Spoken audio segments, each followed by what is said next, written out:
everybody, and welcome to another book review by Alice. I'm your host, Alice.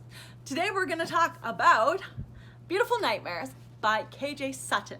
Now this is book 4 in the Fortuna Sworn series.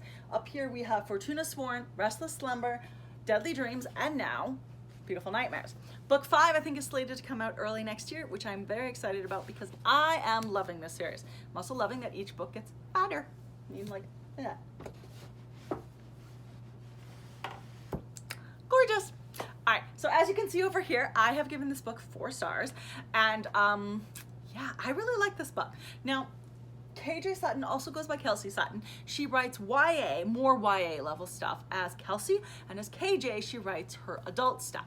So this book has a lot of trigger warnings in it. Actually, I should read those to you because those are super important for people, for everybody, regardless of whether or not you have a ton of it. So the content warning is, please be aware this novel contains scenes or themes of profanity, sexual harassment, branding, torture, hallucinations, death, sex, alcoholism, violence, gore, transphobia, murder, and demons. I like demons, they're kind of fun. What story doesn't get better with demons?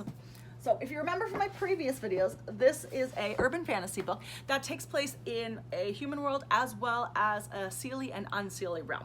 So I didn't realize how much I liked Seelie until books like this, because the Unseelie are mischievous fuckers, and I enjoy them very much. I learned from Sedendum that I enjoy a trickster god. I enjoy mischievous characters in general, so hooray for them.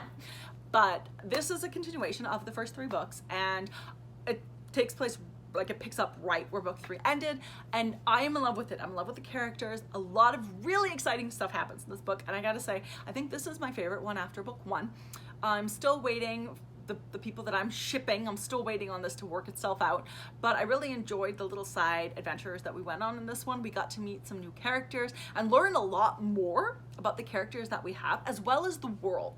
Like, there was world building in this book that I hadn't anticipated or expected, but that I love. Like, an example that doesn't ruin anything for the story, or is not a spoiler, is that we learn in this book that if a Seelie or Unseelie are banished from their court, they turn into like a golem or like a gremlin when they leave the world, and they just get like nasty and like crazy. And I had no idea that was a thing, but it's brilliant that if you live this life and you're dedicated to the Seelie and Unseelie courts, if you're banished and you're cast out, that you kind of like deform into this haggard thing. And I'm like, wow, that is a really cool little bit of world building. And now I can visualize all of these characters who are at risk of losing their positions and that turning like crazy and evil, which is really fun to consider when you really like these characters and you're attached to them.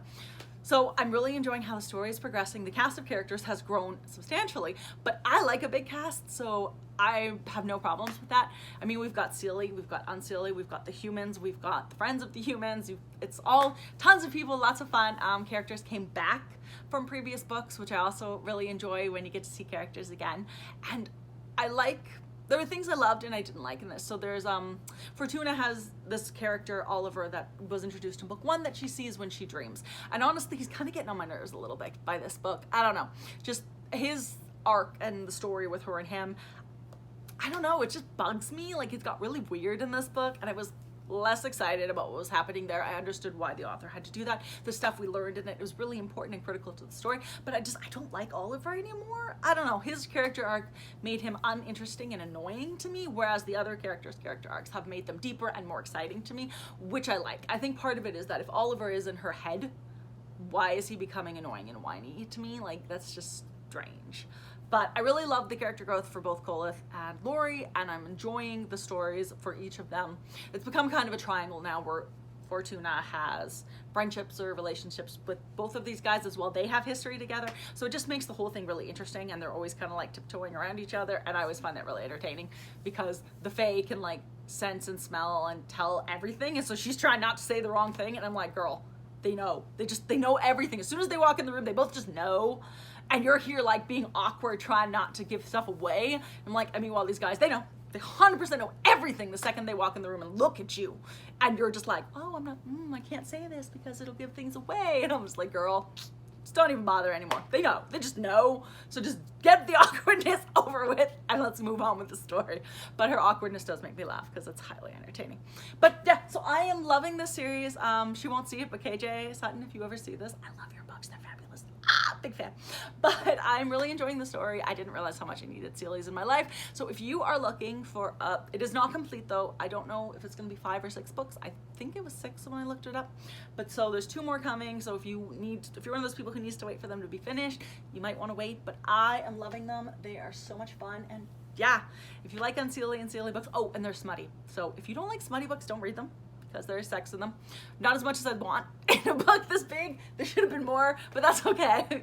It's fine, I will deal. But yeah, so they're fantastic. I really enjoyed reading them. And if you like Sealy and Sealy type courts with a little bit of smut and some really great character development, even if the outside character is kind of weird and annoying, with a cast that big it's gonna happen, yeah, check it out because it's a lot of fun and I had a blast reading it. And I think if you like Sealy and Unsealy, you will too. So if you haven't yet subscribed, make sure you do so you don't miss any of my fabulous book reviews. And I hope you have a great day and happy reading. Bye.